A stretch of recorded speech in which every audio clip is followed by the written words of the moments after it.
Okay.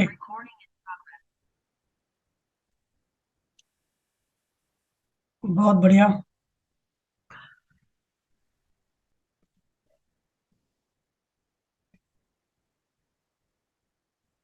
आज तो संजोग ऐसे लग रहे थे कि सत्संग मुश्किल हो पाए।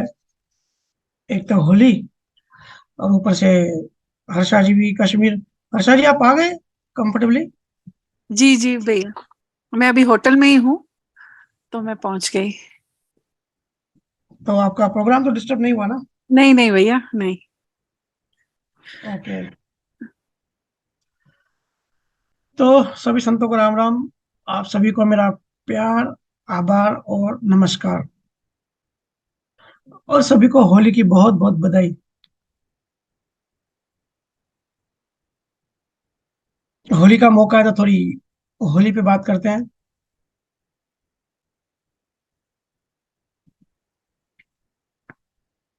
अक्सर हम समझते हैं कि होली सिर्फ साल में एक बार ही आती है, और लगभग मार्च के मंथ में आती है।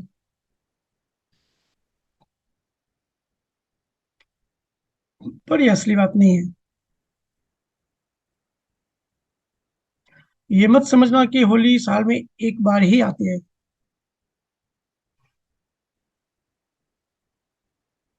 और हरनाकश्यप हुआ या नहीं हुआ, या ये कहानियां हैं, या प्रहलाद सही में ऐसा हुआ था या नहीं हुआ था, वो असली बात नहीं है। असली बात ये है कि होली आपकी जिंदगी है। वो प्रहलाद सिर्फ एक दिन होलिका की गोद में बैठा था।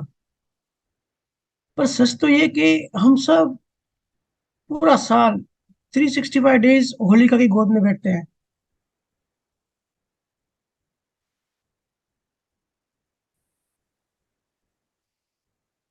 और जो अग्नि जलाते हैं, इस ध्यान और ज्ञान की अग्नि में जो भी झूठ होगा जल जाएगा, सत्य बच जाएगा। जिसे प्रहलाद बच गया था ना, होलिका जल गई थी, प्रहलाद नहीं घबराए, वो जाके बैठ गए। ये सब प्रतीक है। होलिका जो है, मान्यताओं का प्रतीक है। हमारा जो मन है, वो हरणाकश्यप का प्रतीक है। मन मतलब हरणाकश्यप, अहंकार। और मन की बहन है मान्यताएं, वो है होलिका। हिरण्यकश्यप जो कि मन है, जो कि अहंकार है, उसका भ्रम टूट गया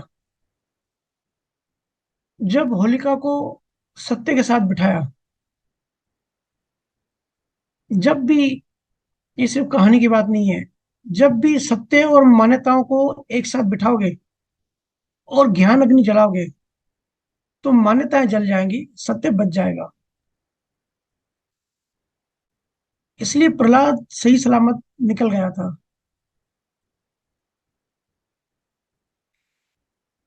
हमारे अंदर क्या मान्यता है, जो भी कल्पना है, जो भी संस्कार हैं, जो भी मेमोरीज हैं, सब इस होलिका की ज्ञान अग्नि से जलाना है।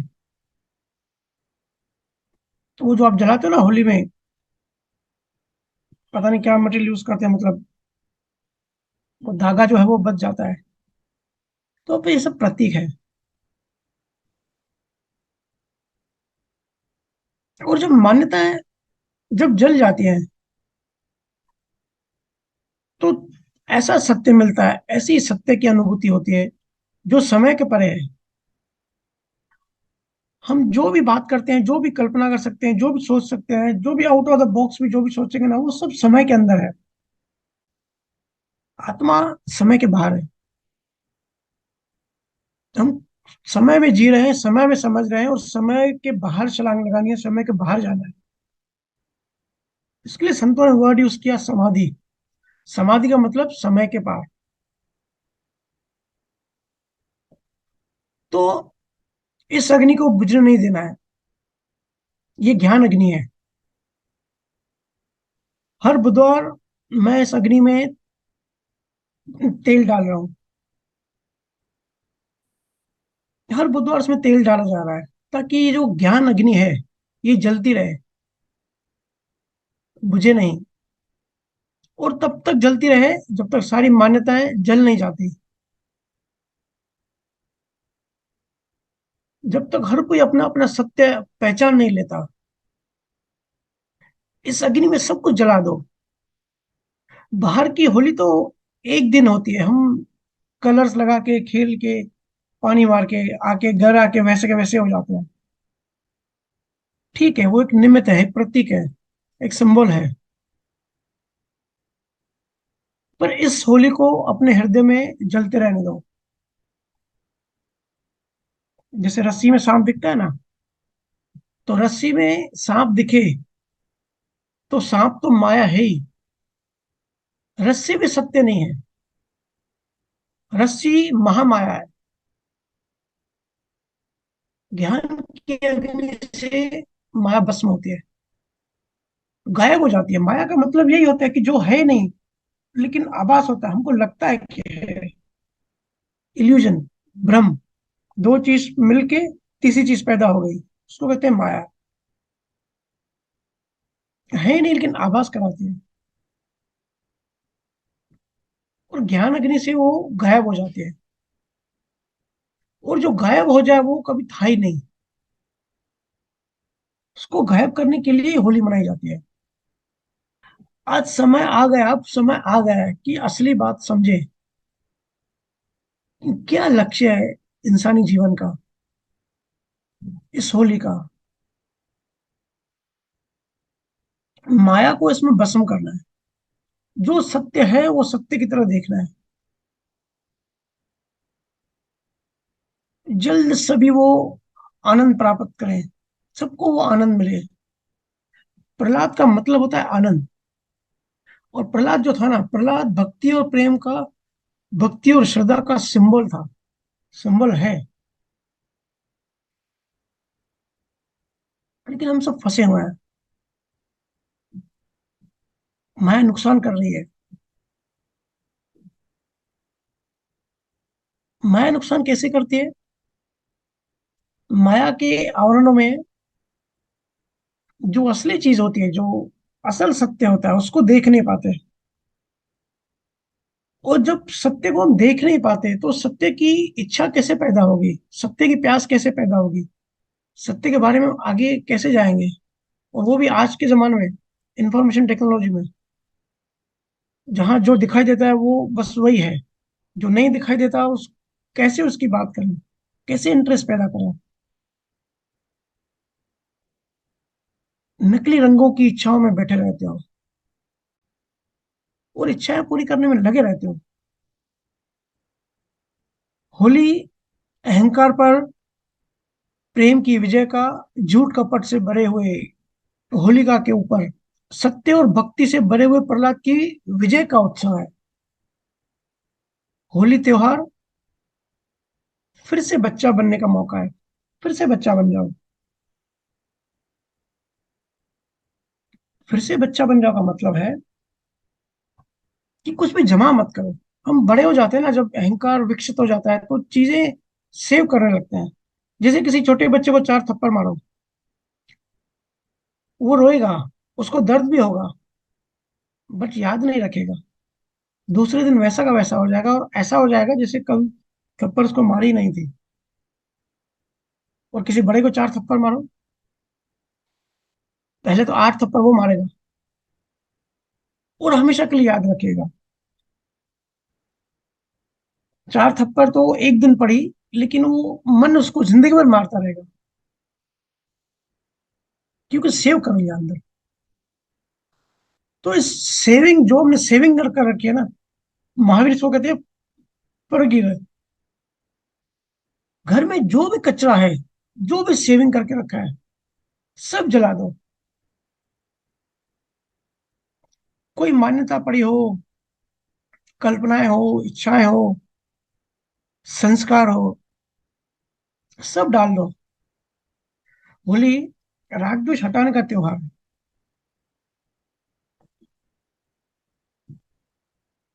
और ऐसा त्योहार पूरी दुनिया में कहीं नहीं है। जहाँ जिससे दुश्मनी हो, जिससे बात बंद हो, राग द्वेष हो, उसको जाके कलर मार दो, तो एटलीस्ट राग द्वेष खत्म हो जाता है। भले उसके बाद रिलेशन कंटिन्यू रखो या ना रखो, लेकिन राग द्वेष जो है ना वो खत्म हो जाता है। और हिरण्यकश्यप और प्रहलाद कहीं बाहर नहीं है, ये हमारे मन की मनोदशाएं हैं। और हम सबको पता है मनोदशाएं कैसे बदलती रहती हैं। जब तुम नास्तिक बनते हो, मैं बड़ा हूं, मैंने ये किया, जब ये मानते हो, तब तुम हिरण्यकश्यप हो। जब तुम्हारे अंदर भक्ति और प्रेम जागृत होता है, श्रद्धा से बढ़ जाते हो, तब तुम प्रहलाद हो। जब कभी श्रद्धा का भाव उठता है, आप सब लिखते हो ना कि भैया अचानक बैठे बैठे हमको रोना आ रहा है, तो रोना क्यों आता है? श्रद्धा का भाव फुल हो गया, ओवरफ्लो हो गया। तो जब श्रद्धा का भाव उठता है, तब तुम प्रहलाद हो, तुम्हारे अंदर प्रहलाद पैदा हो गए। और जब भाव को संदेह की, जब भाव को, भक्ति को संदेह होता है, ये संदेह जंजीर बन के रोक लेता है, वो हिरण्यकश्यप है। वो हिरण्यकश्यप है जो तुम्हें भक्ति करने से रोक रहा है, रोड़े डाल रहा है। सब कुछ तुम्हारे अंदर है, बाहर तो सिर्फ प्रतीक है। बाहर की दुनिया में हमेशा कहता रहता हूँ ना, बाहर की दुनिया बहुत छोटी है अगर समझोगे तो। हम अंदर ही रहते हैं, अपने अंदर ही रहते हैं, अंदर की दुनिया में ही रहते हैं। लेकिन कम्युनिकेशन सिस्टम ऐसा है, हमारा ब्रेन 5 इंद्रियों से पूरा इंफॉर्मेशन लेता है और हम फिर रिएक्ट करते हैं। तो हमको लगता है बस बाहरी दुनिया है, क्योंकि कभी अंदर जाते नहीं, अंदर कभी देखते नहीं, अंतर्मुखी नहीं होते। हम सब बाहर मुखी है, हमारी ऊर्जा बाहर बह रही है। तो अंदर जो भी इमोशंस है, जो भी दुख है, सुख है, संस्कार है, कल्पना है, वासना है, जो भी पड़ा है, उस सबको जला दो। उसका नाम होली है। आज कुछ लोगों ने पूछा, जब ज्ञान चर्चा हुई मेरी सुबह को, कि ये ज्ञान अग्नि हमारे अंदर कैसे जलाएं। देखो, लास्ट वेनसडे में ज्वाइन नहीं कर पाया था, सिर्फ 10-15 मिनट ज्वाइन हुआ था। उसमें मुख्य 3 बातें कही कि क्या करना है।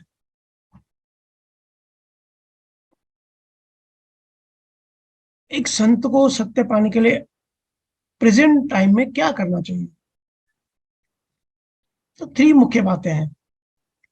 सबसे पहले, रोज ईमानदारी से भजन सिमरन ध्यान करना है, जो सबसे इंपॉर्टेंट है। भजन सिमरन ध्यान ऐसा नहीं है कि इसके बिना हम मोक्ष में नहीं जाएंगे, लेकिन आज कलयुग में सबसे ज्यादा इंपॉर्टेंट है, सबसे ज्यादा जरूरी है।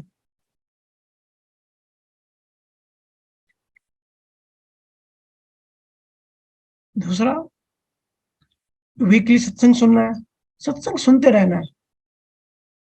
एक लिंक, एक लीव लगी रहती है, एक श्रुति लगी रहती है। और तीसरा, जो भी ज्ञान हमने सुना है, समझा है, अनुभव किया है, वो आगे दूसरों को शेयर करना है। देखो, गुरु को कोई गिफ्ट नहीं दे सकता, गुरु को कोई कुछ नहीं दे सकता। गुरु से इतना मिलता है, उसके कंपैरिजन में सब चीजें छोटी होती हैं। पूरा ब्रह्मांड भी छोटा पत्थर की तरह होता है। अगर देना ही है तो इतना दे सकते हैं कि बस गुरु का दिया हुआ ज्ञान आगे शेयर करें। एक तो उसमें भाव होता है ज्ञान शेयर करने से, जो लास्ट वीक हमने चर्चा करी थी, कि कैसे दूसरों का भी कल्याण हो, तो उसमें हमारा कल्याण हो जाता है। और दूसरा इंपॉर्टेंट चीज जो साइकोलॉजी मानती है, गूगल करके भी देखना, कि जो भी चीज हम दूसरों को सिखाते हैं ना, वो हमारा डीप में जाती है। एक्चुअली हम खुद को सिखाते हैं। तो ये 3 काम नियमित रूप से करने हैं, तो आपके अंदर ये ज्ञान अग्नि निरंतर जलती रहेगी, समझ और चेतना बढ़ती जाएगी। और डेवलपमेंट, अध्यात्म डेवलपमेंट ऐसा होगा, होता ही रहेगा कंटिन्यू। उससे वेद ज्ञान, प्रज्ञा, मेधा, विवेक, ये सब जो है ना, जो भेद कर सकता है वो हमारे अंदर विकसित होना चालू हो जाएगा। चीजें क्लियर समझ में आ जाएंगी, मतलब विजन क्लियर हो जाएगा, सब दिखाई देने लगेगा। और कईयों के अंदर प्रज्ञा पैदा हो गई है, मैं देख रहा हूँ, प्रज्ञा जागृत हो गई है। बहुत अच्छी बात है। अलर्टनेस बढ़ती जा रहा है, जागृति बढ़ती जा रही है, सावधानी बढ़ती जाएगी। जो सावधान होता है ना वही सुखी होता है, जो जागृत है वही सुखी है। पल पल की सावधानी, पल पल की जो सावधानी होती है ना, वो हमको मुक्त करती है। अपने मन की वृत्तियों और भावों पर नजर रखें। हमेशा मैं कहता हूँ कि अपने मन को देखो कि उसमें क्या चल रहा है। किसी के प्रति गुस्सा आए ना, गालियां देने का मन करे, तो देखो कि कैसे मन उसको गालियां देना चाह रहा है। लेकिन सावधानी बरतो, होश बरतो कि इस भाव से कौन सा परिणाम आएगा। इसका हमेशा मनन करो कि क्या करने से क्या होगा। क्योंकि अपनी जिंदगी की डिजाइन हम खुद ही करते हैं, हम खुद ही अपने लाइफ के पेंटर हैं। अपने ऊपर ध्यान रखो कि किसी से भी कम्युनिकेशन या इवन बात करने में भी राग द्वेष ना पैदा हो, राग द्वेष ना बढ़े। सिर्फ प्रभु के लिए प्रेम बढ़े। इस तरीके से बात करो कि जैसे परमात्मा की याद बनी रहे, घूम फिर के बात वहीं पहुंचे। हम सब मिलते हैं तो राम राम कहते हैं ना, वो भी इसलिए कहते हैं। पिछले जमाने से ये सब जो चलता है ना, ये बनाया सिस्टम, हर चीज के पीछे साइंस थी। एक दूसरे को राम राम कहते हैं ना, ताकि असली राम को याद कराए। आज भी राजस्थान में कुछ कुछ गांव में देखता हूं मैं, साइकिलों की घंटी नहीं बजाते, राम राम कहते हैं, राम राम साहब। कि मतलब याद करो, उस असली राम को पाना है। किसी से भी बात ऐसे करो जैसे आपका भी तरना हो जाए और सामने वाला भी तर जाए। आपके शब्द ऐसे होने चाहिए जो सामने वाले के अंदर, सामने वाले का भाव बदल जाए, ताकि उसका भी कल्याण हो। क्योंकि जब भावों की लड़ाई होती है, जब भावों का एक्सचेंज होता है, तब धूम धड़ाम दोनों एक दूसरे को भावों से पीटते हैं। ठीक है, हमको ज्ञान मिल गया, हमने भजन सिमरन करके ज्ञान अप्लाई करके साफ कर लिया भावों को, लेकिन सामने वाला तो अज्ञानी ऐसे ही बैठा है। तो कोशिश करो ऐसी भाषा बोलो जैसे उसके भाव भी बदल जाए। कोई पूछे कैसे हो, तो ऐसे मत बोलो मैं अच्छा हूँ। हम जनरल भाषा में यही कहते हैं ना, आई एम फाइन, मैं बहुत बढ़िया हूँ, अच्छा हूँ। हालांकि अच्छा होता नहीं कोई भी। अच्छा है तो शरीर में क्या कर रहा है, लेकिन बोलचाल में फॉर्मेलिटी है। अगर कोई पूछे कैसे हो, तो कहो गुरु की कृपा है। कोई कहे कैसे हो, बोलो परमात्मा की कृपा है। क्योंकि अच्छा हूं बोलने से माइक्रो ईगो बाहर आता है। हमारा माइक्रो ईगो बहुत सूक्ष्म है, इतनी सूक्ष्म से काम करता रहता है। अब ऊपर की वाणी तो फिक्स है, ठीक है, ऊपर आप जो भी बोलोगे फिक्स है, लेकिन अच्छा हूं बोला या परमात्मा से हटके संसारी तरीके से बात करी, तो माइक्रो ईगो अंदर जेरोक्स बनाता रहेगा, साथ में ही बीज बनाते जाएगा।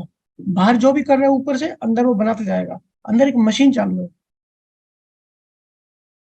तो इस माइक्रो ईगो का ख्याल रखना है। अपने परिवार वालों को ज्ञान का रंग लगाओ।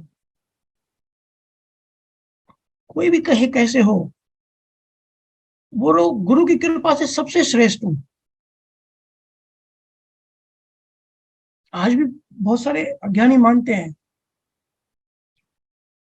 कि गुरु कृपा कुछ नहीं होती, गुरु का कोई रोल नहीं होता। अरे भाई, बड़े से बड़े ऋषि मुनि, ज्ञानी पुरुष, सभी ने कहा है गुरु कृपा इज मस्ट। अध्यात्म में गुरु कृपा के बिना आगे नहीं बढ़ा जा सकता।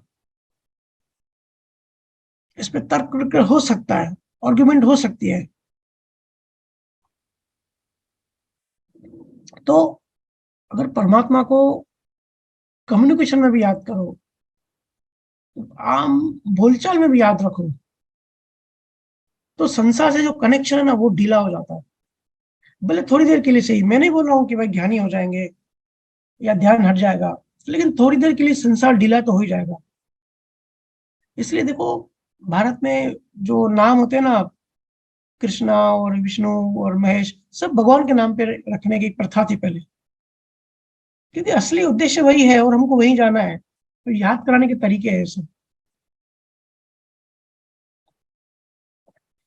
और जब भी फ्री रहो, फ्री बैठे हो, तो पास्ट को मत याद रखो, पास्ट को मत याद करो। देखते हो ना, कोई जैसे ही फ्री बैठा और पास्ट की तरंगे उसके मन के ऊपर आके फैल जाती है। देखो, लोग अकेला नहीं बैठना चाहते, फ्री नहीं बैठना चाहते, क्यों? या मोबाइल लेके बैठेंगे या कुछ ना कुछ करेंगे, किसी से बातें करेंगे, क्योंकि उनको पता है अकेले जैसे ही बैठे पास्ट की तरंगे आके सर पे चढ़ जाएंगी। जैसे ही कोई अकेला बैठा, पास्ट में डूब गया। लेकिन ज्ञानी हमेशा प्रेजेंट में रहता है, ज्ञानी हमेशा सावधान रहता है।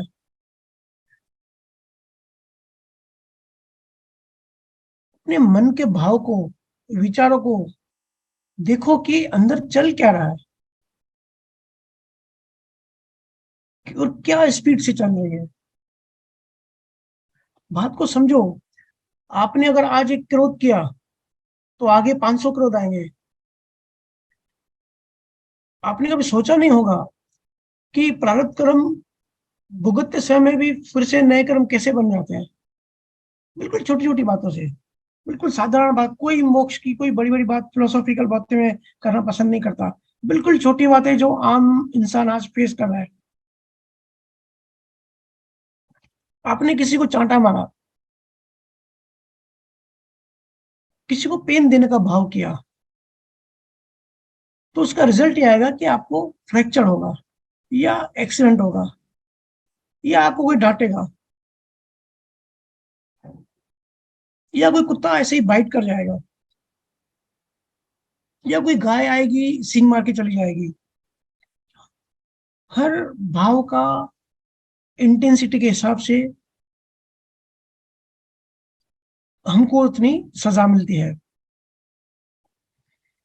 अब लास्ट वीक में 40 गांव में था, शादी थी, शादी का मंडप लगा था। मैंने देखा कि एक गाय बार बार मंडप में घुस रही थी, रोज रोज घुस रही थी। तो लोग उसको लकड़ी मार के भगा रहे थे। तो 2-3 दिन तक रोज रोज आ रही थी। शादी से एक दिन पहले भी मंडप में घुसी और लोगों ने उसको भगा दिया। लेकिन मुझे लगा इसका पक्का कुछ कुछ ना कुछ तो लेन देन है किसी न किसी के साथ। फिर वो शादी के एक दिन पहले जब मंडप में घुसी, तो लोग फिर उसके पीछे पड़ गए। तो एक बुढ़ा आदमी दूर कुर्सी पे बैठा था, जो भोपाल से आया था। वो गाय इधर उधर होके सीधा उसके पास गई, उसको गिरा के चली गई। फिर वो गाय दिखाई नहीं दी। तो ऐसे सूक्ष्म छोटी छोटी चीजें कर्मों के सिद्धांत के हिसाब से चलती है। भाव से दर्द दोगे तो दर्द मिलेगा। प्रारब्ध में जो भाव करोगे वही आएगा। अगर किसी को तन से हेल्प कर दी और मन से पीड़ा दी, तो ओके। तो कुछ लोग ऐसे होते हैं जिनको एक ही सुपर काम होता है कि दूसरों में भूल ढूंढना, दूसरे में मिस्टेक ढूंढना, कि वो मिस्टेक करे और मैं पकड़ूं उसको पीड़ा दूं। देखा आपने, जो भी, अगर दो लोग फ्री बैठे हैं तो हमेशा तीसरे की चर्चा करेंगे, तीसरे की निंदा करेंगे, पराई प्रचार करेंगे, और इतना आसक्त होके करते हैं, इतना मजा लेके करते हैं। फिर उसमें क्या होता है, श्रुति परमात्मा से जो हमारी श्रुति है, जो कनेक्शन है, वो टूट जाता है। इसलिए कर्म सिद्धांत को समझना बहुत जरूरी है। मेरे पास लोग आते हैं, पूछते हैं कि भैया, सुसाइड के जो थॉट्स होते हैं आखिर क्यों आते हैं, सुसाइड के थॉट्स कैसे जन्म लेते हैं, उसकी शुरुआत कहाँ से होती है, और कौन से कर्मों की वजह से ऐसे होता है। तो जिन लोगों का कर्मों का बंध ज्यादा होता है, कर्मों का बंध मतलब क्वांटिटी वाइज, यह लंबा होता है। या ऐसे समझो कि किसी घटना के बाद लगातार उसके बारे में सोचते रहते हो, उस घटना के बारे में उल्टे सीधे भाव करते रहते हो बहुत लंबे टाइम तक। घटना घट जाती है लेकिन लंबे टाइम तक हम कर्म बनाते रहते हैं। तो भाव, एक तो भाव का इंटेंसिटी और भाव की लंबाई, क्वांटिटी। तो उसका जब भुगतान आता है, जब उसका उदय होता है, जब उसका प्रारब्ध कर्म बनता है, तो वो भी लंबा होता है। वो जो पीड़ा होती है, वो जो पेन होता है ना, वो जो तकलीफ होती है, वो भी बहुत फिर लंबा चलता है। हम कहते हैं ना बहुत बार कि ये क्या तकलीफ है, खत्म ही नहीं हो रही है। तो उसका भाव हमने लंबा किया था, इसके लिए भुगतान भी लंबा आता है। अब इंसान है, इंसान की सहन शक्ति, सहन करने की शक्ति की एक सीमा होती है। वो जब शक्ति खत्म हो जाती है तो फिर कोई रास्ता नहीं बचा, फिर सुसाइड के भाव आते हैं। भले उस जन्म में वो सुसाइड नहीं लिखा होगा लेकिन वो भाव करेगा, क्योंकि वो दूसरी टाइप की जो पीड़ाएं हैं, जो तकलीफ है, जो बीमारी है, जो लंबी चल रही है, उससे मुक्त नहीं हो रहा है। तो फर्स्ट टाइम सुसाइड का भाव ऐसे आता है। सुसाइड का भाव पैदा होता है कि भाई ये सब से मैं मुक्त हो जाऊं, ये सब में शरीर खत्म हो जाए मेरा, इस टाइप से भाव आता है। फिर अगले जन्मों में क्या होता है, अगले जन्मों में वही भाव जब प्रारब्ध बनते हैं, तो उसकी मौत जो होती है वो फिर, क्योंकि हम कुदरत से जो मांगते हैं कुदरत हमको वही देती है। तो ऐसे सुसाइड का प्रारब्ध कर्म बनता है, ऐसा संजोग बनता है। और फिर प्रारब्ध में से फिर न्यू भाव बनते हैं। जो सुसाइड करता है ना, उसका कुछ टाइम पहले, 1 घंटा पहले या 1 दिन पहले या 15 दिन पहले या 1 साल पहले थॉट्स चलते रहते हैं, और थॉट्स के साथ तन्मयकार होने के कारण भाव भी जुड़ते रहते हैं। तो वो फिर से इस जन्म में करते हैं, फिर नेक्स्ट जन्म में भी सुसाइड करते हैं। फिर हर जन्म में साइकिल चलती रहती है। ऐसे कर्म के साइकिल में फंस जाता है इंसान। और ये ऐसा जाल है, ऐसी साइकिल है जिससे कोई आसानी से निकल नहीं सकता। सिर्फ कोई पहुंचा हुआ गुरु अगर किसी जन्म में मिल जाए, सतगुरु मिल जाए, तो ही निकल सकता है इस साइकिल से।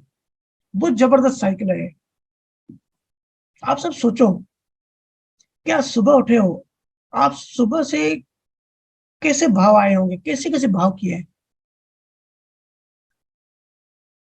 तो जो जैसे संजोग होंगे उसके हिसाब से आपको थॉट्स आए होंगे, और उस थॉट्स के नीचे सूक्ष्म में उसी तरह के भाव बने हैं। तो जो जैसे विचार चलते हैं वैसे वैसे ही भाव चलते हैं। तो ये कर्म का जाल है ना। इसके लिए ज्ञान को पकड़ो और अपने आप में मस्त रहो, दूसरा क्या कर रहा है उसको मत देखो। आप लोग कहते हो ना, तुम जानो तुम्हारा काम जाने, ऐसे मत बोलो। आगे से बोलो, तुम जानो तुम्हारे कर्म जाने, मुझे बीच में मत लाओ। रोज ऐसा भाव करो कि आज किसी की हेल्प करूं। कैसे किसकी हेल्प करूं, कि किसी को मुक्ति के रास्ते आगे बढ़ाने में मदद करूं। अगर ऐसा भाव करें तो आपको मदद मिलेगी, आप खुद मुक्त होंगे। कुदरत का एल्गोरिथम अब समझना बहुत जरूरी है। हम सब ने सुना हुआ है, कर्म भाव से बनता है। और भाव किससे बनता है, आज इससे थोड़ा आगे जाते हैं। आज एक कदम आगे की बात करते हैं। हमारा शरीर मिलता है कर्मों से, कर्म बनते हैं भाव से। और भाव किस पे डिपेंड है, हम सब कहते हैं भाव फ्रीडम है, लेकिन कुछ तो आधार होगा। भाव बनता है संस्कार से। संस्कार मतलब एक किस्म की आदत समझो। आदत मतलब ऐसा मत समझना कि सिर्फ शरीर के लेवल पर ही आदतें होती है, मन के प्लेन पर भी आदतें होती है, जिसको ज्ञानियों ने संस्कार कहा है। जिसको जैसे संस्कार होते हैं, उसी रेंज में, उसी रेडियस में, उस टाइप के ही भाव आता है। फिर उसी भाव से कर्म बनते हैं। और हर प्लेन पर आदतें होती है। सिर्फ बायोलॉजिकल शरीर के लेवल तक नहीं होता है, मन के लेवल पर भी होता है, डीप मन के लेवल पर भी होता है। ये तकलीफ हर लेवल पर है।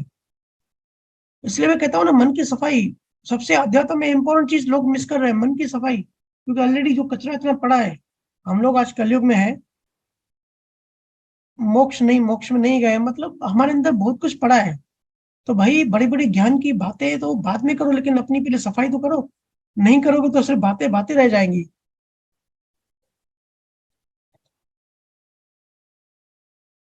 तो संस्कार,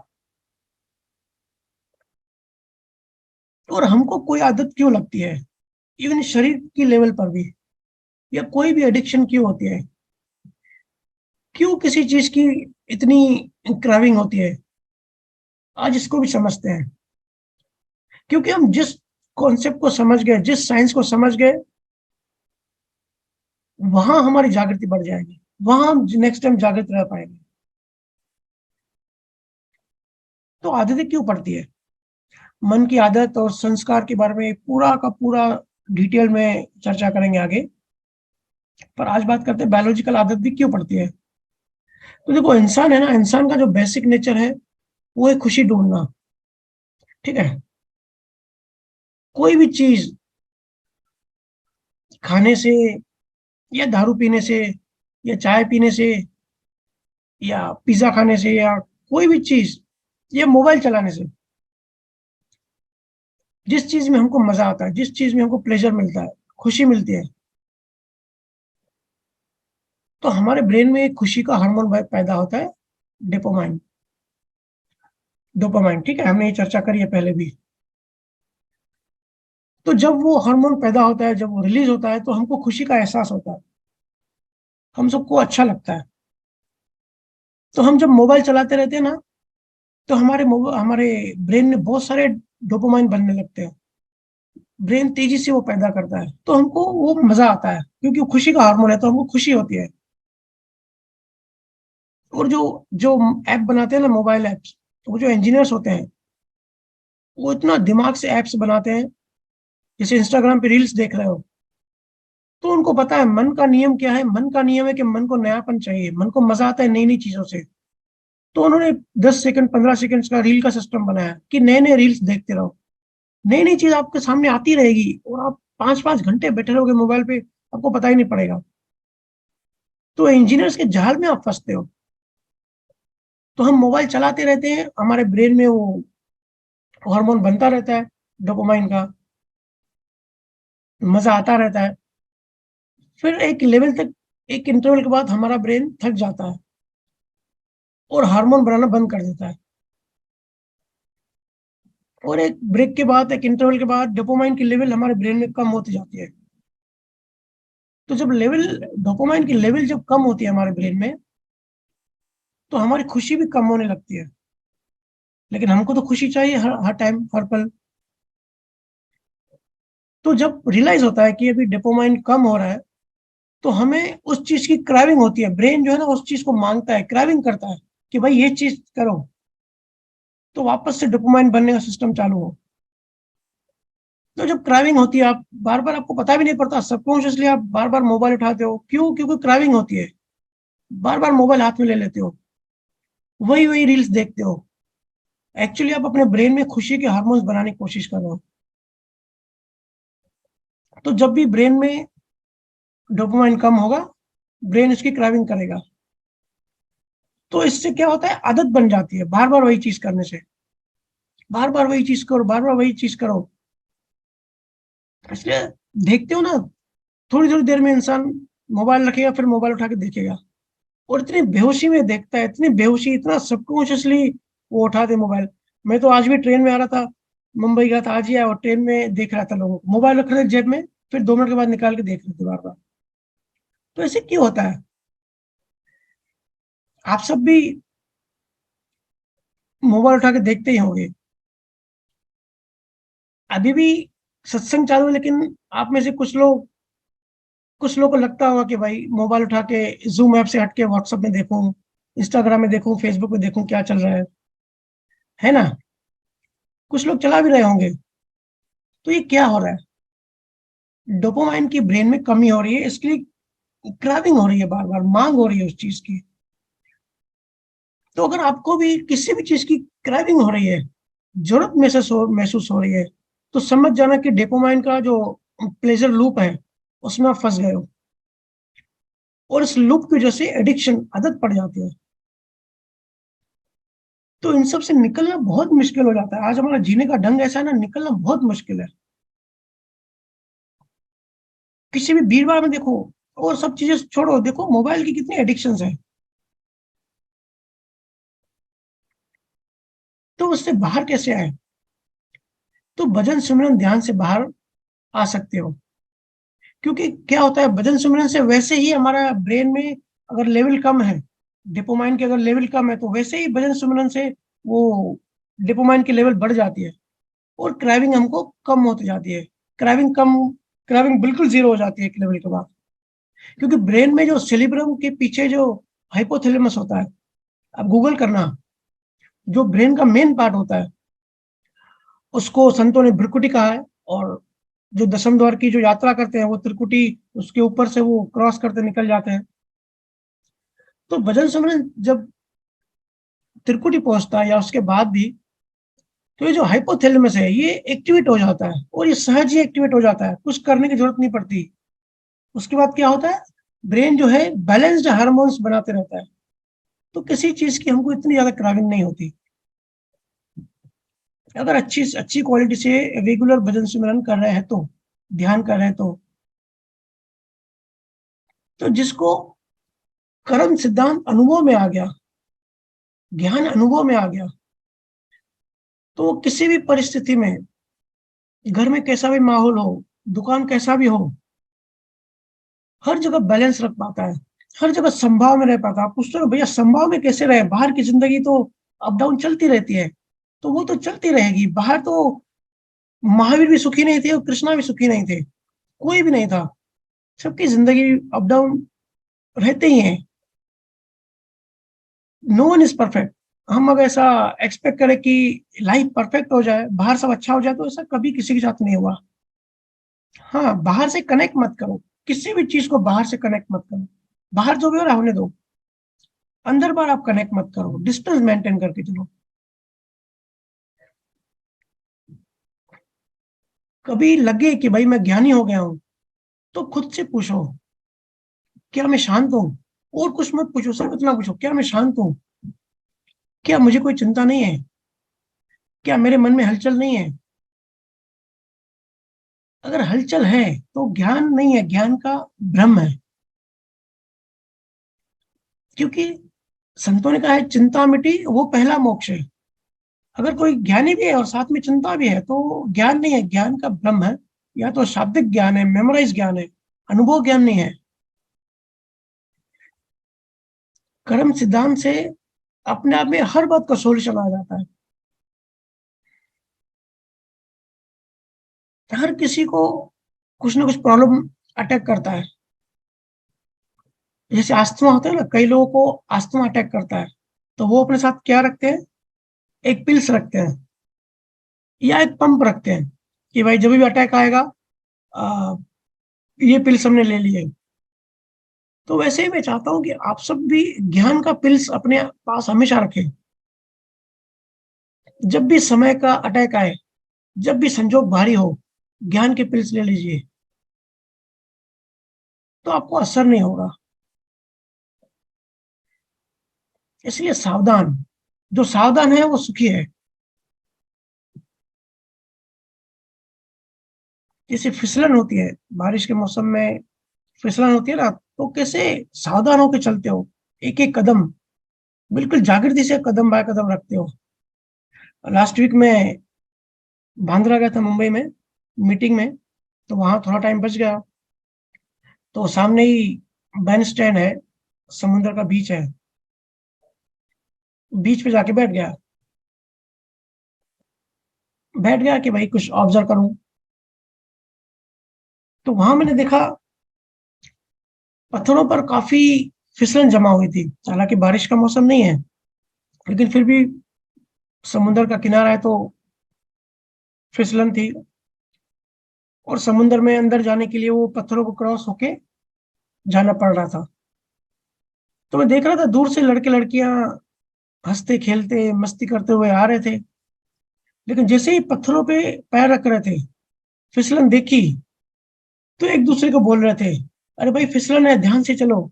एक दूसरे का हाथ पकड़ के धीरे धीरे एक एक कदम सावधानी से आगे बढ़ रहे थे, क्योंकि पत्थरों की फिसलन दिखाई दे रही है।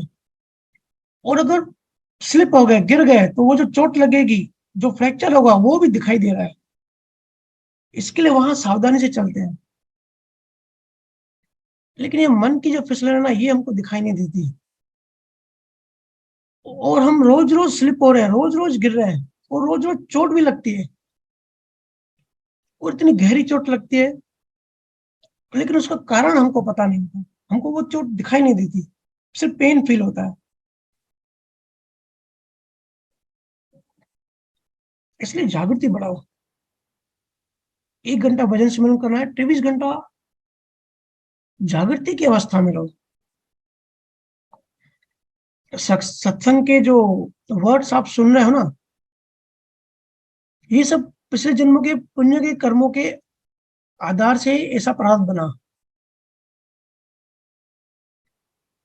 पर संतों के वचनों से, वर्ड्स के साथ अंदर सत्व भी जाता है,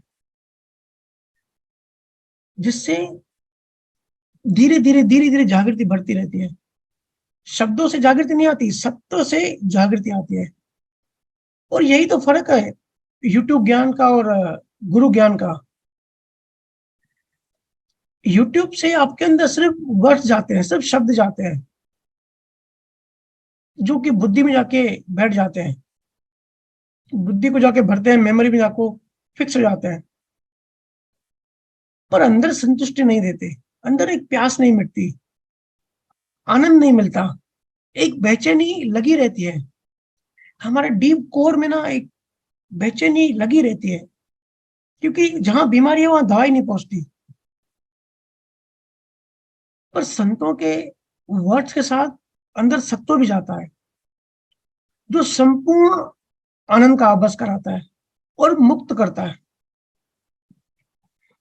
और यूट्यूब यूट्यूब गुरु से आप प्रेम नहीं कर सकते। मेरे से अभी रिसेंटली बहुत सारे लोग चर्चा कर रहे हैं कि भैया इतना सारा ज्ञान है तो यूट्यूब पे ना सुने क्या। अरे भाई, यूट्यूब गुरु से आप प्रेम थोड़ी कर सकते हो। यहाँ तो अहंकार को तोड़ने के लिए प्रेम चाहिए। प्रेम आप निरक्षर वाले सतगुरु से कर सकते हो, क्योंकि जानने से भी नहीं जान सकते। सिर्फ प्रेम में खुद को मिटा सकते हो, और आप मिटो तो वो हाजिर है ही। लेकिन क्या करें,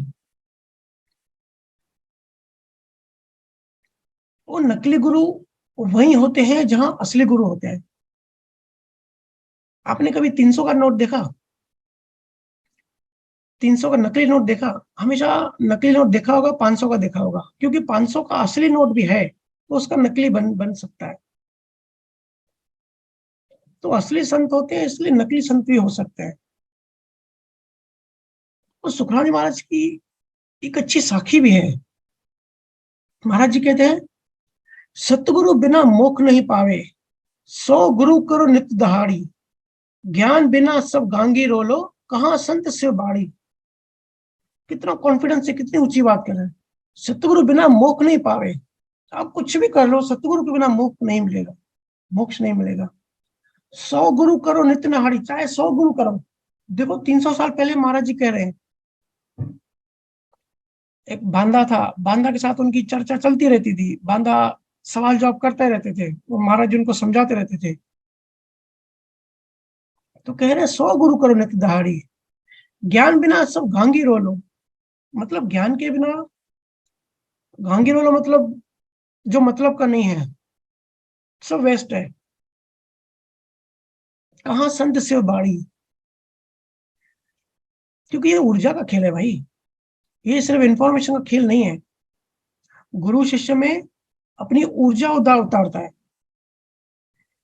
गुरु में शुद्धतम ऊर्जा होती है। शंकर भगवान का जो ये मूर्ति होती है ना, देखा होगा आपने, शंकर से पवित्र गंगा निकलती है, वैसे ही गुरु के दसम द्वार से ऊर्जा निकलती है।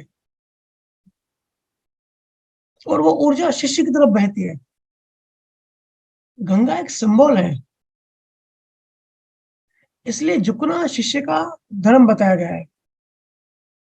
क्योंकि ऊर्जा का एक नियम है, वो हमेशा ऊपर से नीचे बहती है। तो शिष्य जब गुरु के नीचे बैठता है, तो वो ऊर्जा गुरु से निकल के शिष्य में आती है, और वो शिष्य उसको ग्रहण कर सकता है। पर उस ऊर्जा को ग्रहण करने के लिए झुकाव जरूरी है, जो कि सतगुरु के आगे हो सकता है। यूट्यूब के आगे आप कैसे सरेंडर करोगे? शिष्य में झुकाव भाव होना चाहिए, क्योंकि गुरु जो है ना, वो पहाड़ के ऊपर बैठा है। अब शंकर भगवान जो है ना, शंकर का जो बोलते हैं, वो कैलाश पर बैठा है। तो वो एक प्रतीक है। गुरु हमेशा कैलाश पर बैठते हैं, गुरु हमेशा हिमालय के ऊपर बैठते हैं। वो बहुत ऊंची चेतना है, और शिष्य नीचे। तो गुरु ऊपर बैठेगा, शिष्य नीचे बैठेगा, तभी तो ऊर्जा का बहाव ऊपर से नीचे आएगा। लेकिन अहंकार हृदय का जो द्वार है वो बंद कर देता है, तो इसलिए ऊर्जा का बहाव नहीं होता। शिष्य होने के लिए संपूर्ण समर्पण बहुत जरूरी है, और सारे ज्ञानियों ने कहा है। और समर्पण किसका करना है? समर्पण अहंकार का होता है।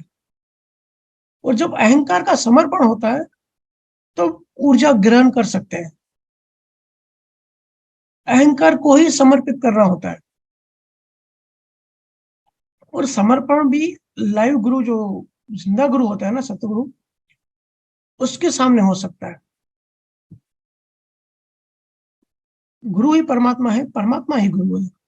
गुरु ही आत्मा है, आत्मा ही गुरु है। आत्मा ही गुरु के शरीर से शरीर बनकर प्रकट होती है। ये यूट्यूब गुरु तो बचने की सिर्फ एक ट्रिक है। यूट्यूब ऐसा सिस्टम है कि भाई ज्ञान भी ले लो और समर्पण करने की जरूरत भी ना पड़े, समर्पण भी ना हो। तो ये मन की चालाकी है। अहंकार अपने आप को ऐसे बचाता है कि भाई देखो, ज्ञान का ज्ञान भी ले लिया और किसी को समर्पण करने की जरूरत भी नहीं। पर भाई ठीक है, चालाकी तो कर ली, लेकिन अहंकार तो बढ़ते जाएगा, अहंकार का समर्पण नहीं हुआ। और अध्यात्म में असली चीज है सिर्फ अहंकार को शून्य करना। सारे धर्म जिंदा गुरु से आए हैं। और असल में तो सभी धर्म मर जाते हैं जब उनका जीवित गुरु मर जाता है। गुरु वाक्य ही मंत्र बन जाता है। जो गुरु कहे वही मंत्र है। कहते हैं ना, गुरु वाक्य ब्रह्म वाक्य। गुरु की आज्ञा मंत्र से बड़ी होती है। इसलिए आध्यात्म में सावधानी रखो, गिरने के बहुत चांसेस होते हैं। अध्यात्म में रुचि रखो, एक एक कदम बढ़ते जाओ। लोग आएंगे, लोग आपको परेशान करेंगे, आपको डिमोटिवेट करेंगे, आप पे हंसेंगे, बोलेंगे बड़ा ज्ञानी हो गया है। लेकिन नेगेटिव बातों पे ध्यान नहीं देना है, उनको बाईपास करो, उनको इग्नोर करो। फोकस, हमको क्या चाहिए? हमको आत्मा चाहिए। एक मेंढक की मुझे कहानी याद आती है। एक कुएं में एक मेंढक गिर गया, और वो बूढ़ा मेंढक था। तो वो दीवार पे चढ़ने की कोशिश कर रहा था। तो दूसरे सब जो मेंढक थे, वो दीवार के ऊपर, कुएं की दीवार के ऊपर बैठ के उसको मना कर रहे थे कि भाई ऊपर मत आ, तू बूढ़ा है, ऊपर आके बहुत दीवार ऊंची है, फिर से गिर जाएगा तो हड्डी पसली टूट जाएगी, मर ही जाएगा, उससे अच्छा तू उधर ही रहे, तू नहीं आ पाएगा ऊपर, तू बहुत कमजोर है। जैसे हम सब सुनते हैं ना आसपास में। तो दूसरे मेंढक उस बूढ़े मेंढक को कह रहे थे, लेकिन मेंढक भी एक एक कदम धीरे धीरे ऊपर चढ़ता गया, चढ़ता गया। सब उसको मना कर रहे थे कि भाई तू नहीं चढ़ पाएगा, कोशिश मत कर, तू गिर जाएगा। लेकिन वो कदम दर कदम आगे अपना फोकस करके बढ़ता गया, और आखिर वो दीवार के ऊपर चढ़ गया। तो सब मेंढक हैरान हो गए। तो वहां वो जो मेंढकों का जो गुरु था, वो आया, तो उनसे पूछा कि ये आखिर चढ़ कैसे गया? बोला ये इसलिए चढ़ पाया क्योंकि ये बहरा था। तुम लोग जो भी बोल रहे थे, इसको कुछ सुनाई नहीं दे रहा था। इसको लग रहा था तुम लोग उसको मोटिवेट कर रहे हो कि भाई ऊपर आओ, ऊपर आओ। अगर तुम्हारी नेगेटिव बातें वो सुनता तो वो ऊपर नहीं आ पाता था। तो ऐसे ही फोकस रखो, मोटिवेट रहो। हमको क्या करना है, कितनी भी तकलीफ है, हमको अध्यात्म में आगे बढ़ना है, तो बढ़ना है ना? तो अभी किसी का सवाल होगा तो पूछ सकते हैं, टाइम है अभी। आप अनम्यूट करो अपना। हेलो। राम राम भैया। राम राम। कैसे हो भैया? मस्त एकदम, आप कैसे हो? बढ़िया बढ़िया मस्त।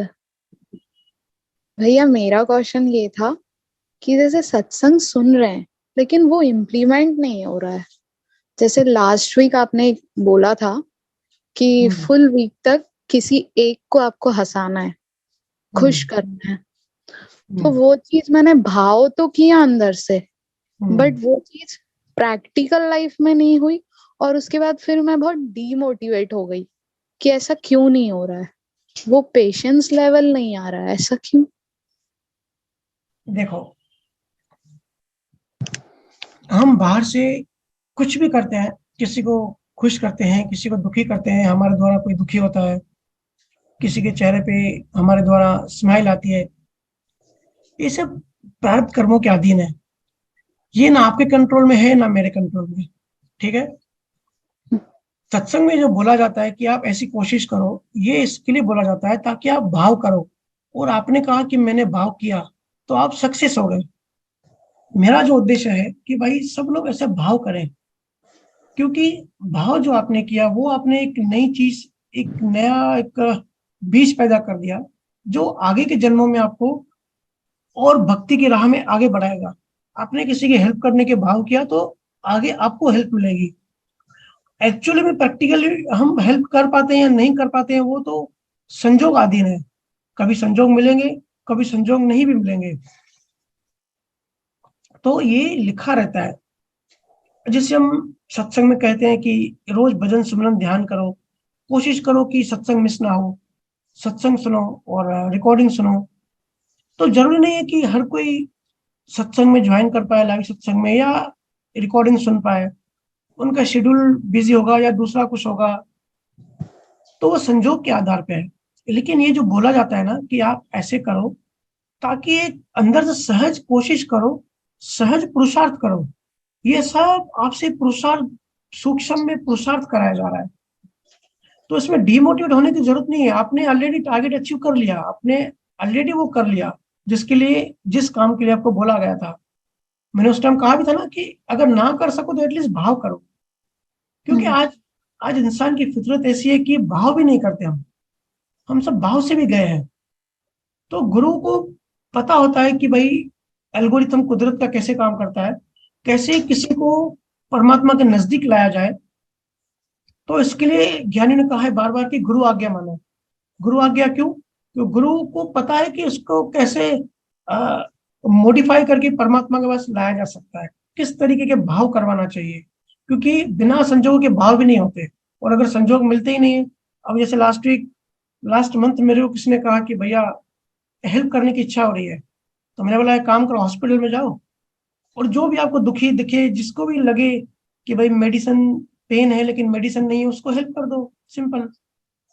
तो वो 2 बार हॉस्पिटल जाके बैठे। अब हॉस्पिटल में तो सब दुखी लोग ही होते हैं, सब जरूरतमंद ही होते हैं, लेकिन दोनों बार में उनको ऐसा कोई भी नहीं मिला जिनको मतलब वो हेल्प कर पाए, और किसी ने हेल्प मांगी भी नहीं, ये कर भी नहीं पाए। लेकिन एक भाव तो किया, भाव इंपॉर्टेंट है। तो आपने कहा कि मैं डिमोटिवेट हो रही हूँ, डिमोटिवेट होने की जरूरत नहीं है, बस एक सहज कोशिश करनी है।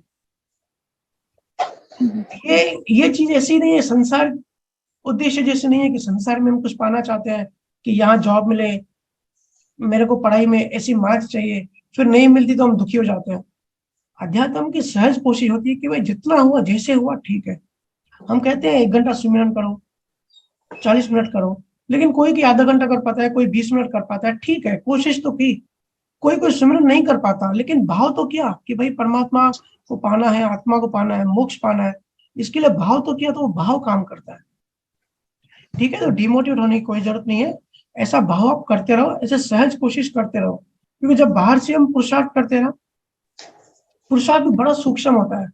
जैसे अगर हमको ट्रेन पकड़नी होती है, किसी दूसरे शहर में जाना होता है और ट्रेन पकड़नी है, वो तो हमको टाइम मालूम होता है, तो कितनी फुर्ती से हम सब काम निपटाते हैं।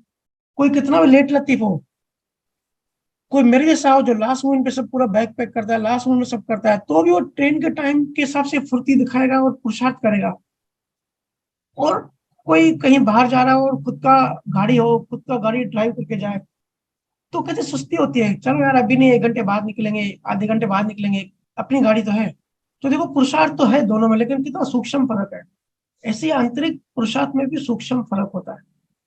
इसके लिए गुरुजन बार बार कहते हैं कि भाई सहज कोशिश करो, सहज कोशिश करो। सहज कोशिश करने से जो आप भाव बनाते हो, क्योंकि हम तन्मयकार तो हैं ही, अगर कोई ऐसा बन जाए कलयुग में जिसका कनेक्शन पूरी तरह टूट जाए, सेपरेट हो जाए, वो भाव ना भी करे तो भी चलेगा। लेकिन ऐसा बहुत मुश्किल है कलयुग में, क्योंकि कर्मों का भंडार लगा हुआ है, संस्कार से आवरण पड़े हुए हैं। इसके लिए सहज कोशिश करनी है, सहज भाव करना है। जितना भी होता है ठीक है, नहीं होता है तो भी ठीक है। हमारा काम है ईमानदारी से कोशिश करना, सिर्फ ईमानदारी से कोशिश करना हमारा काम है। जो चीज प्रारब्ध में नहीं है, जो संजोग में नहीं है, उसको स्वीकार करना है। ठीक है सिमरन जी, डिमोटिवेट होने की कोई जरूरत नहीं है।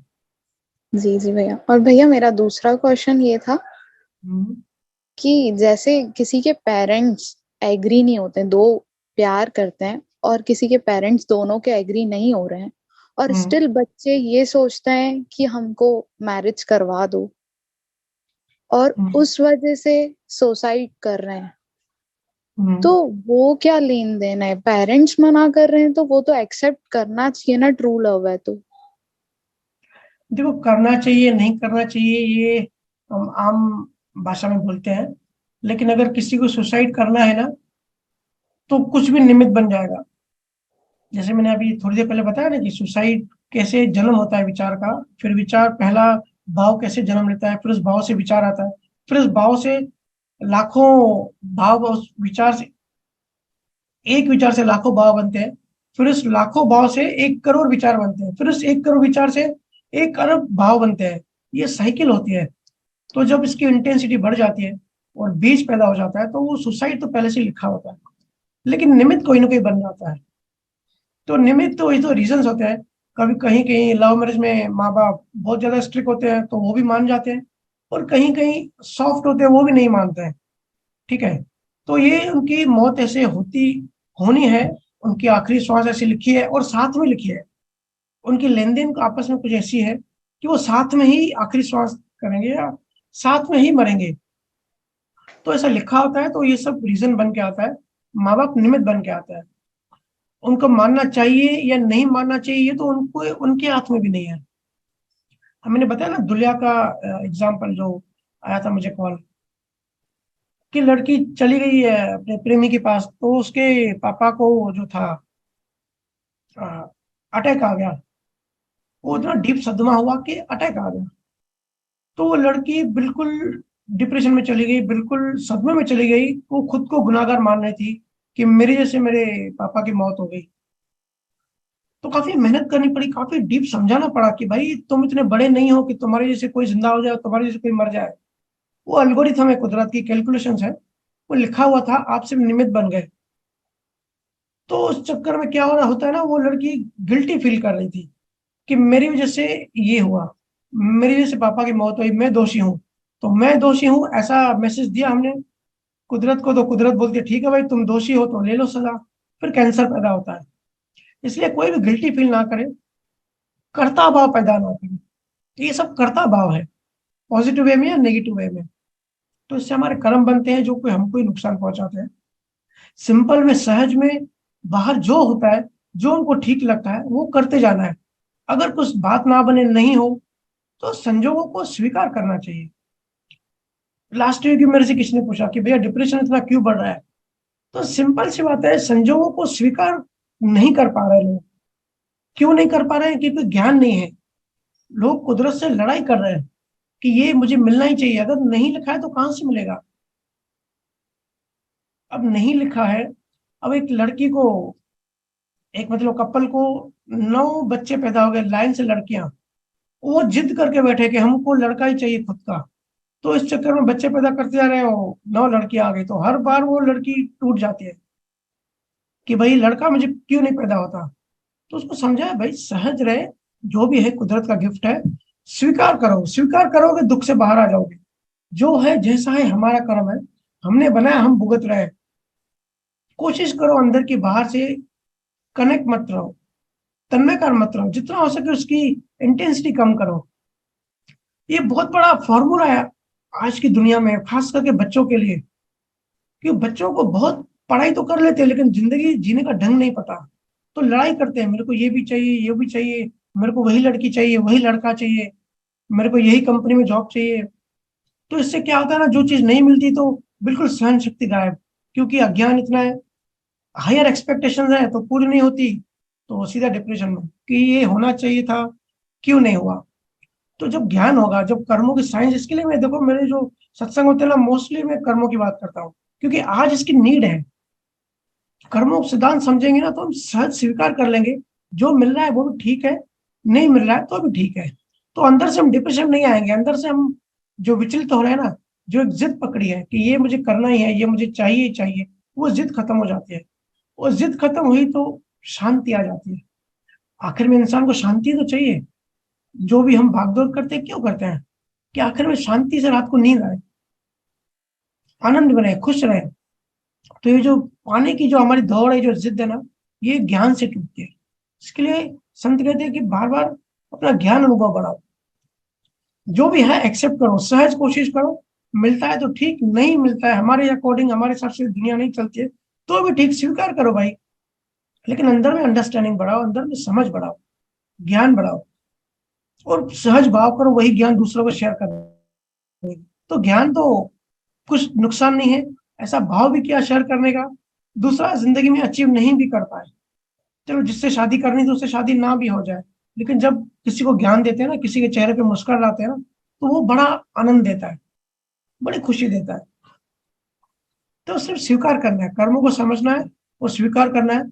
हर कोई यहाँ एक दूसरे का निमित्त है, किसी के हाथ में कुछ भी नहीं है। हाँ, बीज स्वरूप में घटनाएं घट रही है, सब कुछ जो हो रहा है ना बाहर शरीर के लेवल पे, क्वांटम फिजिक्स कहता है वो बीज के लेवल पर भी हो रहा है। क्वांटम एनलार्जमेंट जब साइंस विकसित हो जाएगी तब ये बात प्रूव हो जाएगी कि बीच में भी सब कुछ वैसे ही हो रहा है, वहां हमारा फ्रीडम है। तो बाहर एनर्जी मैटर बन चुकी है, हम कुछ नहीं कर सकते, कोई कुछ नहीं कर सकता। ये सिर्फ रीजन बन के आता है, एक बहाना बन के आता है, उसकी वजह से ये हुआ, इसकी वजह से ये हुआ। ठीक है सिमरन जी? जी भैया। भैया और है ना, ऐसी कोई बात होनी है तो उसमें इतना कंफ्यूजन रहता है, करूं नहीं करूं, करूं नहीं करूं, ऐसा क्यों? डिसीजन खुद का खुद नहीं ले पाती हूँ। वो कंफ्यूजन भी आपका प्रारब्ध कर्म है, ये मन की बीमारी है। अगर हम किसी को कंफ्यूज करने का भाव रखते हैं, हल्का सा एक स्लाइड तरंग भी पैदा हो गई, तो नेक्स्ट जन्म में उसका जो कुंडली में जो चांद होगा ना, वो वीक होगा। चांद मतलब मन का प्रतीक है, मन कमजोर होगा। जिसका मन कमजोर होता है वो कंफ्यूज रहता है, डिसीजन नहीं ले पाता, तो वो उसकी कर्म है। जो भी बाहर होता है ना, समझ जाओ कि ये मेरे कर्म है, अंदर से वो जागृत रहना है। कंफ्यूजन इसके लिए होती है कि बहुत सारे ऑप्शंस होते हैं, बहुत सारे विकल्प होते हैं कि ये करूं कि नहीं कर दूं। और उसमें भी मैं कहा ना कि अज्ञानवश हम कर्ता भाव में आ जाते हैं, हम अपने आप को कर्ता समझ के कि भाई मैं ये डिसीजन लूंगा तो ये होगा। अगर हम थोड़ा सा ज्ञान का सपोर्ट लें कि जो भी सहज है, ऐसा डिसीजन लें कि मुक्ति हमको किस रास्ते ज्यादा मिल रही है, कैसे किस कौन सा डिसीजन लेने से हम शांत हो रहे हैं या मुक्त हो रहे हैं। जैसे मैं अपना एग्जांपल दूं, मुझे जितनी अभी सैलरी है इससे 3 गुना ज्यादा सैलरी ऑफर है, लेकिन मुझे पता है वहां जाऊंगा तो फ्रीडम मेरी खत्म हो जाएगी और टाइम नहीं मिल पाएगा, बैलेंस बिगड़ जाएगा। तो ऐसे कैसे हमको मुक्ति मिलेगी, वो डिसीजन लेना है। बाहर की दुनिया के लिए जस्ट आपको एग्जांपल देके मैं समझा रहा हूँ कि कैसे हम शांत हो, कैसे मुक्त हो, परमात्मा की ओर कौन सा डिसीजन हमको परमात्मा की ओर बढ़ने में सहायता करेगा।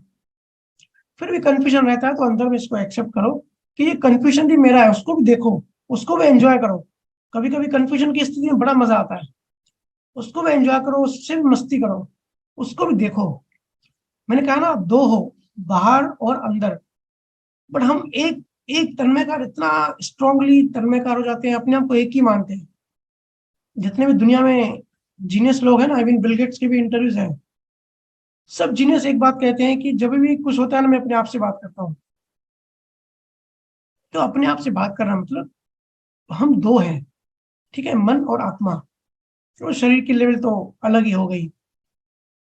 तो कंफ्यूजन है, उसको भी एंजॉय करो, उसको भी देखो। जो रास्ता सहज बना है उस रास्ते पे चलो। फिर भी आपके अकॉर्डिंग चीजें नहीं होती है तो हमारा ही कर्म है, हमारे पास ही वापस आए। ठीक है।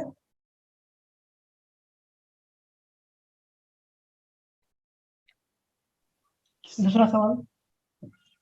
जी भैया, थैंक यू भैया। अमित, आप अपना अनम्यूट कीजिए, अमित गर्ग। हेलो। हाँ अमित हेलो। भैया। हाँ, राम राम जी। राम राम भैया, राम राम।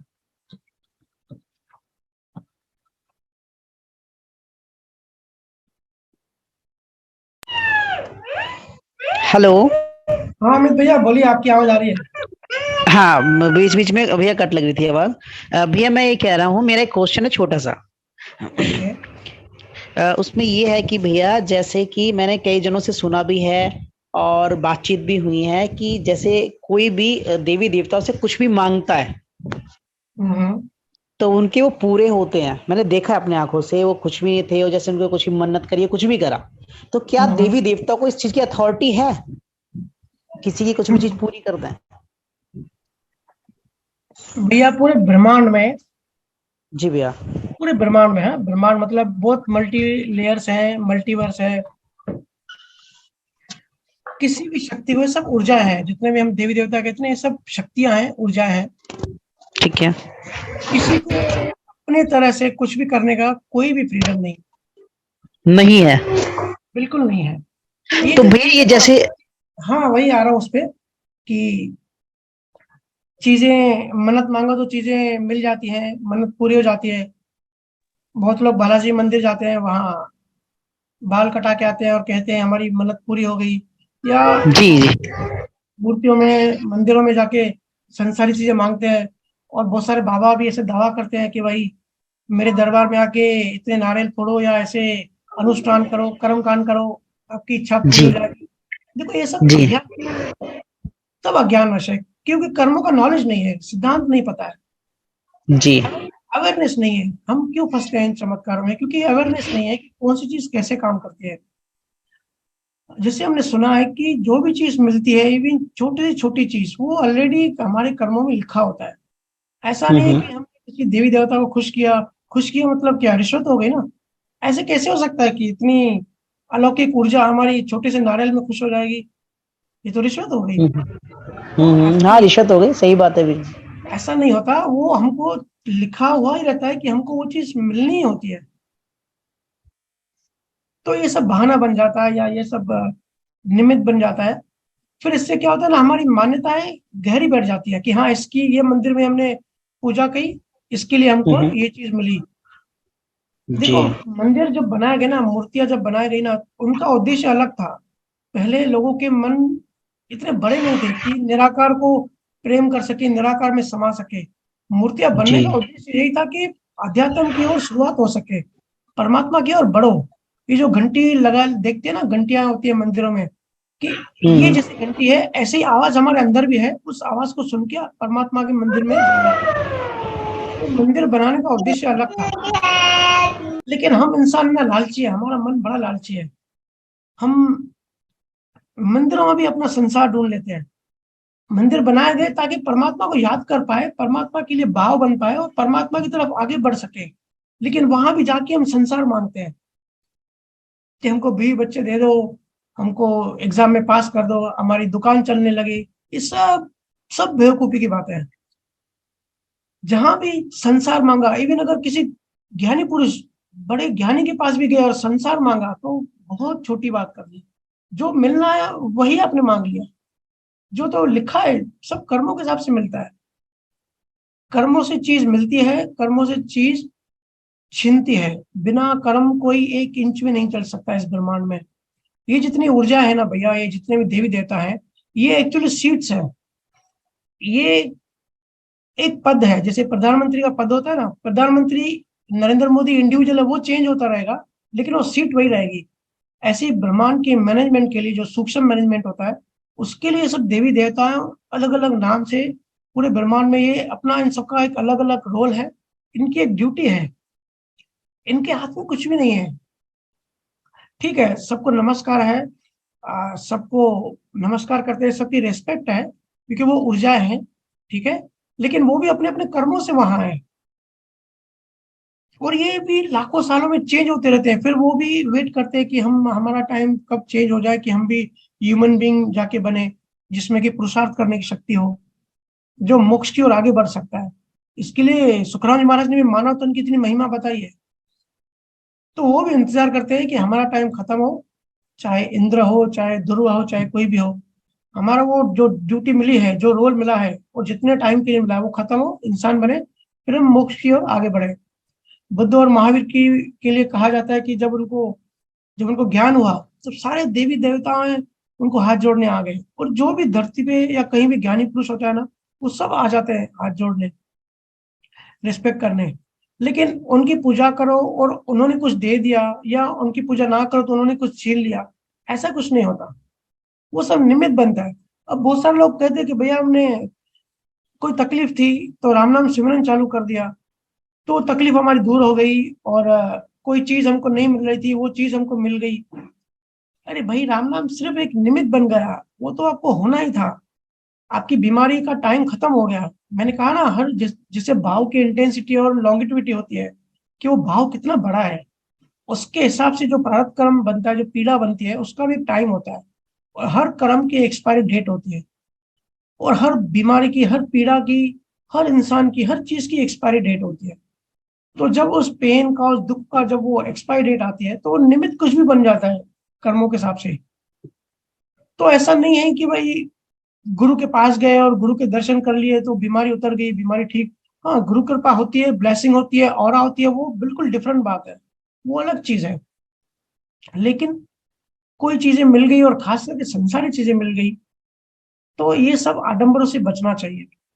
कोई भी संसारी चीज हमको कहीं भी पूजा करके, मंदिरों में जाके, कहीं बाल कटा के हमने मन्नत मांग ली, थोड़ा सा लॉजिक लगाओ। ऐसा अगर ऐसा देवी देवता के हाथ में होता, तो जो लोग पूजा पाठ करते हैं, सब कुछ उनके हाथ में ही होता ना। फिर तो उनको कन्विंस करो, उनको खुश करो, उनको रिश्वत दो, और पूरी दुनिया हमारी मुट्ठी में, जो भी चाहे करवा लो। यहाँ किसी को फ्रीडम नहीं है, और हर देवता का भी ग्रेविटी होती है, उनके भी कर्मों के हिसाब से अपनी अपनी ग्रेविटी होती है, अपना अपना पावर होता है, अपनी अपनी फिक्स ड्यूटी होती है। ठीक है ना। लास्ट मंथ ही मेरे ऑफिस में चर्चा कर रहे थे कि भाई, ये जो कुंडली में ये जो शनि देव होते हैं, ये तकलीफ देते ही हैं, या मंगल जिसका लगन में होता है उसको गुस्सा बहुत आता है, तो मंगल की पूजा करो, गुस्सा खत्म हो जाएगा। या किसी किसी को ब्लड की बीमारी होती है, तो उसने दिखाया कि देखो भाई, इसका मंगल जो है वो खराब है, तो जब भी राहु की दशा आती है तो उसका जो ब्लड है उसकी तकलीफ चालू हो जाती है। तो मैंने समझा, ठीक है, मैं एग्री करता हूँ, मैंने भी रिसर्च किया है, मैं मानता हूँ कि ये जो साइंस है, ये 100% एक्यूरेट है, लेकिन इसको ये डिकोड डिकोड करने वाला आज कोई नहीं है। ये प्रारब्ध कर्मों को रीड कर सकते हैं, इसको चेंज नहीं कर सकते। और मंगल या शनि ये भी अपने फ्रीडम से कुछ नहीं देते। जैसे किसी को अगर शनि है तो वो, और खराब है, तो उसका एक्सीडेंट कराएगा, उसको परेशान करेगा। लेकिन ऐसा नहीं है कि शनि अपनी मर्जी से कर रहा है, वो सिर्फ कर्मों का एक सिस्टम है, क्योंकि हम अभी शरीर में है। ठीक है, जैसे हमारे स्थान भारा जो चक्र है, तो हर कर्म की कैटेगरी होती है, डिपार्टमेंट होता है। वो कर्म उस जगह पे जाके सेव होता है, उस कैटेगरी में जाके सेव होता है, और उसके हिसाब से हमको शरीर मिलता है। और उस डिपार्टमेंट का हेड कौन है? जैसे गुस्से का हेड होता है मंगल। ठीक है, शनि जो है वो लेबर का, और लंबाई का, और लॉन्गेविटी का हेड होता है। तो हर डिपार्टमेंट के कर्मों का हेड होता है, वो अपनी रेशमियां बेचता रहता है। तो उससे हमारा जीवन उथल पुथल चलती रहती है। किसी किसी को मानसिक पीड़ा होती है, किसी का मन कमजोर होता है ना, उसको इल्यूजन होते हैं, भूत प्रेत दिखते रहते हैं, कानों में आवाज सुनाई देती है। तो जब भी पूर्णिमा की रात होती है या अमावस की रात होती है ना, तो जैसे हम सब सुनते भी हैं कि भाई अमावस की रात है, आज तो भूत प्रेत घूमेंगे, जिनका मन कमजोर है उनको तकलीफ होगी। तकलीफ क्यों होती है? वो जो चांद होता है ना, उसकी ग्रेविटी बढ़ जाती है। पूर्णिमा में पूरा चांद होता है, वो अट्रैक्ट करता है। तो ये ग्रहों की रश्मियां होती है जो हमारे शरीर को असर करती है। लेकिन इसका मतलब ये नहीं है कि उनकी फ्रीडम है, वो जो चाहे कर सकते हैं। सब कुछ कर्मों से चलता है। अगर हम लेबर डिपार्टमेंट को, अगर हम किसी कंपनी के मालिक हैं और हमारे जो एम्प्लॉयज हैं उनको बहुत ज्यादा टॉर्चर किया, ऐसा भाव किया कि उनको जितना काम करवाए उससे आधी सैलरी दें, मतलब हमारा जो लेबर है उनको परेशान किया, तो नेक्स्ट जन्म में हमारा शनि बहुत खराब आएगा। शनि लेबर का हेड है, वो बहुत पीड़ा देगा। तो किसी भी ऊर्जा के हाथ में कुछ भी नहीं होता, सब हमारे कर्मों से हमको मिलता है। ये सब जो है ना सिर्फ मान्यताएं बन गई है। और ऐसा भी नहीं है कि फिर मंदिरों में जाना बंद कर दो, पूजा पाठ बंद कर दो। ये सब आप एक एंजॉय के हिसाब से कर सकते हो, लेकिन अंदर में मान्यता, विजन बिल्कुल क्लियर, दृष्टि क्लियर रखो कि इनसे कुछ नहीं होता। ना कि अच्छा कर पाएंगे ना बुरा कर पाएंगे, ठीक है, उनके रिस्पेक्ट है, क्योंकि ऊर्जा है, वो कभी हमारे से इंसान थे तो बढ़िया कर्म किए तभी उनको वो सीट मिली है। लेकिन एंजॉय करना मना नहीं है। इन भ्रमों से निकलो। कोई ना कुछ दे सकता है ना ले सकता है। बड़े बड़े मंदिरों में बड़ी बड़ी कहानियां बनाई जाती है कि यहाँ शंकर भगवान का बाल गिरा, यहाँ उसका ये हुआ, तो यहाँ इसकी प्रथा है, इस नदी में जो नहाता है उसका बीमारी खत्म हो जाता है। ऐसा कभी भी कुछ भी नहीं होता। अंदर में बिल्कुल सभी लोग सेट कर दें कि लॉ ऑफ कर्मा से सबका जीवन चलता है, कॉज एंड इफेक्ट, फिजिक्स, पूरी दुनिया फिजिक्स है। अल्बर्ट आइंस्टीन ने भी कहा है और हॉकिंग्स ने भी कहा है कि सब कुछ फिजिक्स है, कॉज एंड इफेक्ट्स। बुद्ध ने भी कहा कि आपका दूसरा आत्मा परमात्मा की बातें छोड़ो, फिलोसॉफिकल बातें हो गई, हेपोथेटिकल बातें हो गई, वो बातें हमको समझ में नहीं आती। लेकिन एक बात पक्की है, जो बीज बोओगे उसी का पेड़ निकलेगा। बुद्ध की चर्चा होती थी पंडितों के साथ। वो बोलते थे पंडित कि हम पूजा पाठ करके ये कर सकेंगे, हमारे इंद्र को खुश करेंगे तो बारिश होगी। बुद्ध बोलता था सिर्फ एक काम करके दिखाओ, बबूल का बीज हम बोते हैं उसमें आम का पेड़ निकलेगा, वो मुझे करके दिखाओ, और सब बातें साइड करो, सिर्फ इतना करके दिखाओ। तो कुदरत नियम से चलती है, हमारा मन भी नियम है, एवरीथिंग सब कुछ नियम है। जैसे ही लॉ ऑफ कर्मा का सिद्धांत हमको अनुभव में आ गया, ये सारे भ्रम टूट जाएंगे। सबके सब ब्रह्म है। ठीक है अमित जी?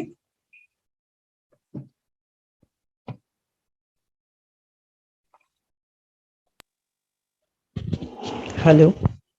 इसी से मिलता जुलता सवाल कल किसी ने किया था कि भैया आप कहते हो कि जो प्रेत आत्मा जो पोजीशन करती है किसी शरीर की, तो वो भी जब किसी के पास ले जाते हैं तो फिर निकल जाती है, फिर वो किसी कर्मों से हुई।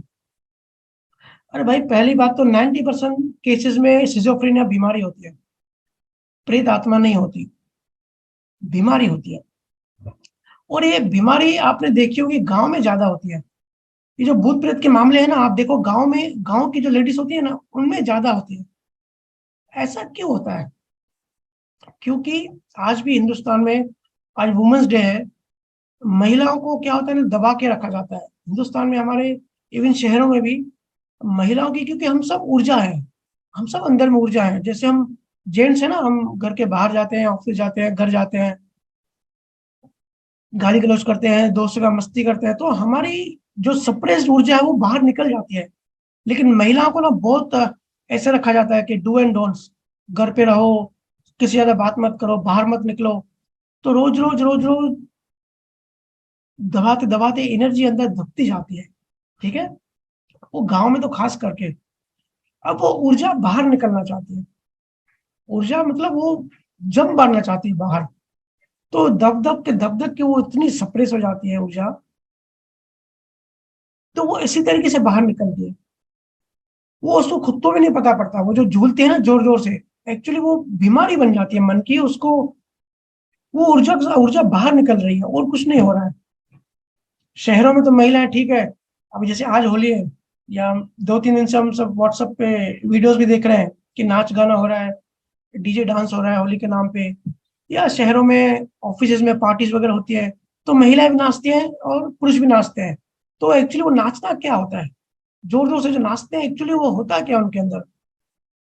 वो उनके अंदर दबी हुई ऊर्जा पड़ी है जो बाहर निकलना चाह रही है। तो शहरों में तो ऐसे महिला भी नाचती है, पुरुष भी नाचते हैं, तो बाहर निकल जाती है, लेकिन गांव में नहीं निकल पाती। इसके लिए भूत प्रेत के जो केस होते हैं ना, ये मानसिक बीमारी है और गांव में आते हैं, गांव में ज्यादा होते हैं। लेकिन हाँ, 10% प्रेतात्मा जो सच में होती है, जिनकी लेन देन होती है, जिनसे कर्मों का हिसाब होता है, उनको ही परेशान करती हैं, उनको उनका मन ही वो जो है उनके मन पे असर डालते हैं। ठीक है, बिना कर्मों के, बिना हिसाब के, बिना लेन देन के कोई ना किसी का बिगाड़ सकता है, ना कोई किसी को कुछ दे सकता है। चाहे इसमें भगवान हो, हम हिंदुओं के जितने भी भगवान हैं, या दुनिया के कोई भी हो, रिस्पेक्ट सबकी है, लेकिन ब्रह्म में नहीं होना चाहिए। जी भैया। ठीक है अमित भाई? जी भैया जी, बिल्कुल सही बताया आपने एक एक चीज, बिल्कुल। थैंक यू भैया।